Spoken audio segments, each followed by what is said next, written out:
हरि ओम। श्री परमात्मने नमः। श्रीमद्भगवद्गीता अथ गीतार दशमोऽध्यायः विभूतियोगः। श्रीभगवानुवाच। श्लोक नंबर 20। अहमात्मा गुडाकेश सर्वभूताशयस्थितः अहमादि च मध्यम च ভূতানাম অন্ত এব চ। বাংলা অনুবাদ। হে অর্জুন, আমি আত্মারূপে সকলের মধ্যে বিরাজ করি। ভূতগণের আদি অন্তর মধ্য সমস্তই আমি। শ্লোক নাম্বার 21।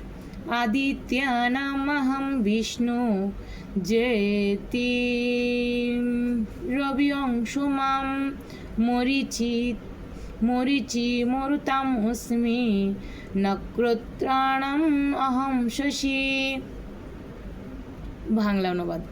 আমি আদিগণের মধ্যে বিষ্ণু, জ্যোতির্ময়ী, জ্যোতিষ্করের মধ্যে তপন, মরুগণের মধ্যে মরিচি, নক্ষত্রগণের মধ্যে চন্দ্র। শ্লোক নাম্বার 22।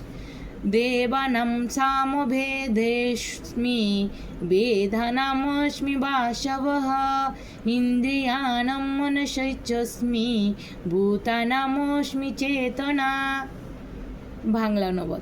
আমি বেদের মধ্যে সমবেদ, ইন্দ্রিয়গণের মধ্যে মন, দেবগণের মধ্যে ইন্দ্র ও জীবগণের মধ্যে চেতনা। হরি ওম তৎসৎ। জয় গুরু, জয় গীতা। হরি ওম।